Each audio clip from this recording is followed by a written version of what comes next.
நான் பிறப்பதற்கு முன்னால், என் தாய் தந்தை பிறப்பதற்கு முன்னால் என் உரிமைகளுக்காக போராடி என்னுடைய சுயமரியாதைக்காக பாடுபட்ட இயக்கம்தான் சுயமரியாதை இயக்கமும் தந்தை பெரியாரும். இந்த சமூகத்தில் பற்றியிருந்த நோய் தொற்று, ஜாதி தீண்டாமை என்னும் அந்த கொடுமையை அகற்றுவதற்காக சமூக மருத்துவராக, அந்த மாமருந்தாக இருந்தவர் தந்தை பெரியார்.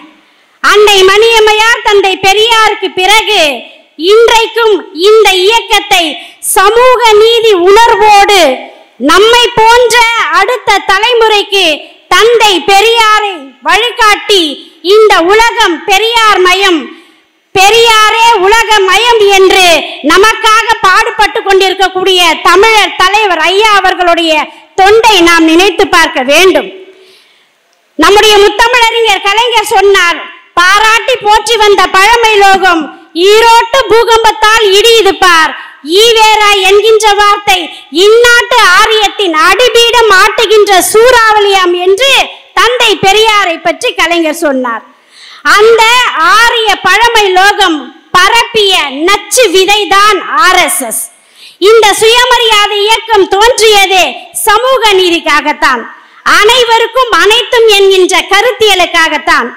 ஆனால் சுயமரியாதை மற்றும் சமூக நீதியை ஒழிப்பதற்காக பிறந்த இயக்கம் தான் RSS.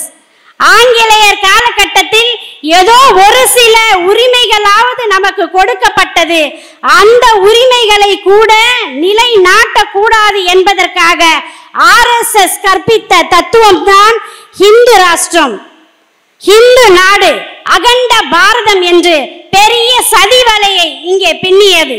இந்த நாட்டில் உள்ள தலைவர்கள் எல்லாம் விடுதலைக்காக போராடிய போது இந்த நாட்டில் உள்ள மக்களினுடைய விடுதலைக்காகவும் சுயமரியாதைக்காகவும் போராடியவர் அறிவு ஆசான் தந்தை பெரியார்.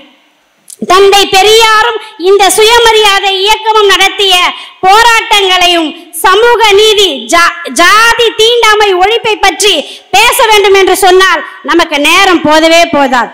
எந்த செங்கல்பட்டு மாநாட்டில் பெயருக்கு பின்னால் இருந்த ஜாதி பட்டம் நீக்கப்பட்டதோ, ஜாதியோடு நிற்காமல் நம் பெயருக்கு பின்னால் இன்றைக்கு படித்த பட்டங்களை போடுகின்றோம்.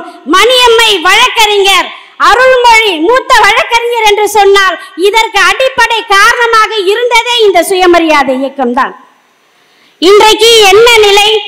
நாம் பெற்ற அத்தனை உரிமைகளையும் RSS நச்சு கருத்து, காவி கொள்கை, நாடு முழுவதும் நாம் பெற்ற உரிமைகளை எல்லாம் இன்றைக்கு குறுக்கு வழியில் பூந்து அவர்கள் திருப்பி ஒவ்வொன்றாக எடுத்துக்கொண்டிருக்கின்றார்கள்.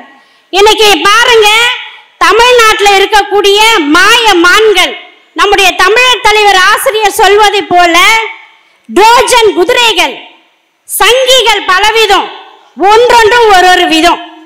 ஒரு சங்கி பீகாரி பார்ப்பனர் பேசுறார், நீங்க எதுக்குங்க படிச்சு முன்னேறி வேலைக்கு போய் ஒருத்தர்கிட்ட வேலை செய்யறதை விட பொட்டி கடை வச்சு சுதந்திரமா இருக்கலாமே அப்படின்னு ஒரு புதிய கண்டுபிடிச்சு சொல்றார்.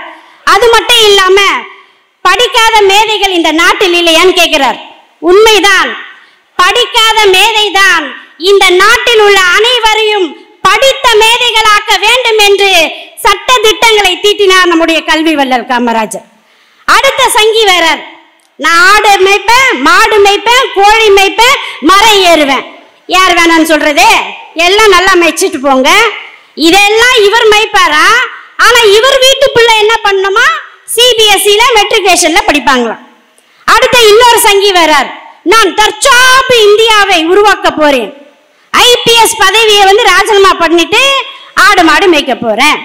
இப்படி ஆடு மாடுகளை மேய்த்த ஒரு இனத்தை, சமூகத்தை கல்வி என்கின்ற பேராயுதம் கொடுத்து IAS-களாக IPS-ஆக மாற்றியது சுயமரியாதை இயக்கம். இவர்களுடைய மொழி ஒன்றுதான், கலாச்சாரம். கலாச்சாரத்தை காப்பாற்ற வேண்டும். அதற்கு என்ன பொருள்? ஜாதி தீண்டாமையை காப்பாற்றணும்னு அர்த்தம். அடுத்த இன்னொருத்தர், அவர் ஒர்க் ஃப்ரம் ஹோம் செய்யக்கூடிய, ஒர்க் ஃப்ரம் பொலிட்டிக்கல் செய்யக்கூடியவர். யாருன்னு உங்களுக்கே தெரியும். அவர் கேட்கிறார், ஏன் மருத்துவம் மட்டும்தான் படிக்கணுமா?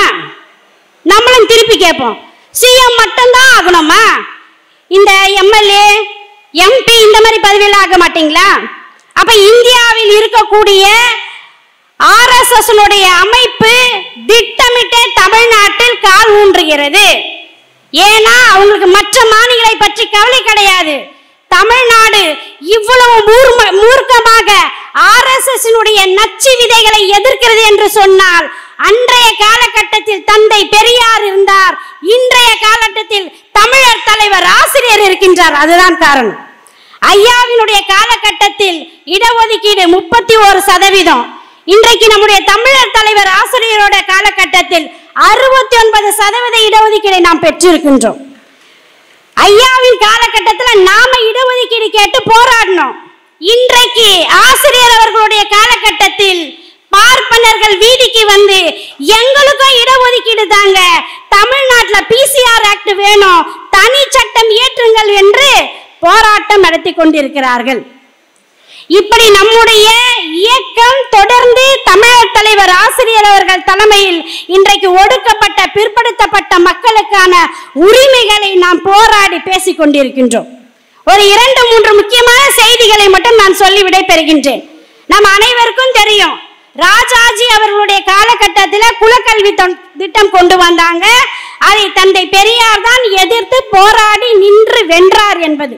இன்றைக்கு ராஜாஜியினுடைய பேரன் மோடிஜி என்ன பண்றாரு?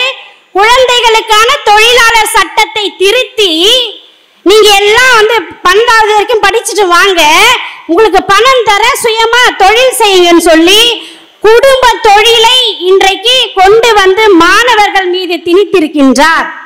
இந்தியாவில் உள்ள மற்ற மாநிலங்கள் எல்லாம் பணம் கொடுக்கிறாங்க, ஏத்துக்கலாம் சொல்லி மற்ற மாநில முதல்வர்கள் ஏற்றுக்கொள்கிறார்கள்.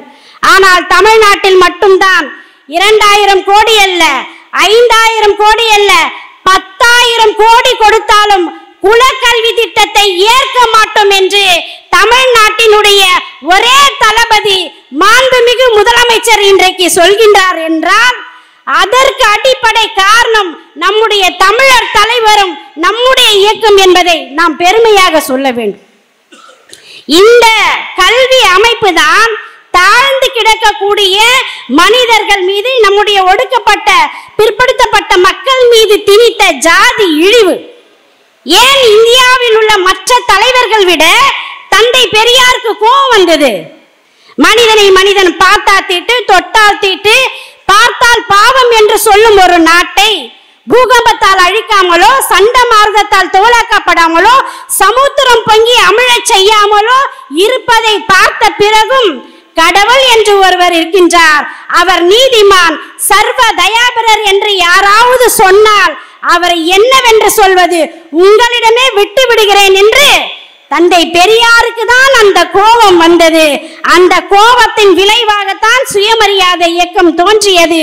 இன்றைக்கு நூற்றாண்டை கொண்டாடி கொண்டிருக்கின்றோம். இந்த நூற்றாண்டு சுயமரியாதை இயக்கத்தில் தமிழ்நாட்டில் ஒவ்வொருவரும் அதனால் பலன் பெறாதவர்கள் யாருமே இருக்க முடியாது. அண்மையிலே ஒரு நண்பர் பேசினார், நான் ஒரு டிரைனேஜ் தொழில் செய்யக்கூடிய, டிரைனேஜ் சுத்தம் செய்யக்கூடிய தந்தையினுடைய மகன்.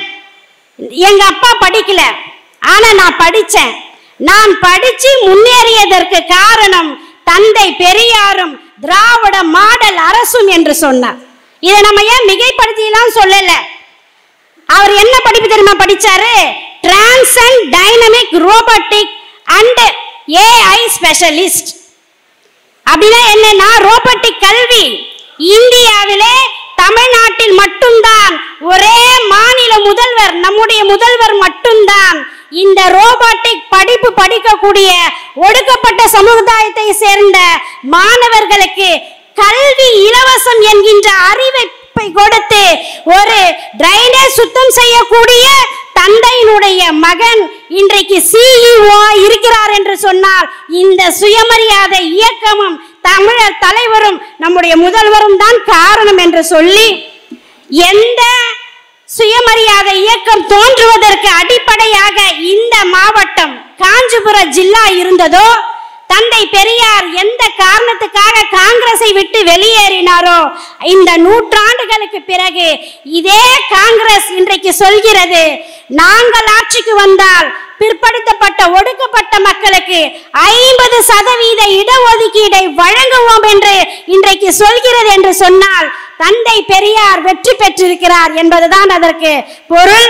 பெண்களுடைய நிலை 6வது ஜாதி நம்முடைய வர்ணாசிரம அடிப்படையில் தந்தை பெரியார் சொல்கின்றார், இந்த நாட்டில் எப்படி வெளுப்பதற்கு ஒரு தொழில் ஜாதி தொழில் இருக்கக்கூடாதோ, எப்படி தெரு கூட்டுவதை ஊர் சுத்தம் செய்வதற்கு ஒரு ஜாதி என்கின்ற தொழில் இருக்கக்கூடாதோ, அதே போல இந்த நாட்டில் சமையல் செய்யக்கூடிய ஜாதி, சமையல் செய்யக்கூடியது பெண்கள் என்கின்ற நிலை ஒழிக்கப்பட வேண்டும் என்று தந்தை பெரியார் சொல்கின்றார்.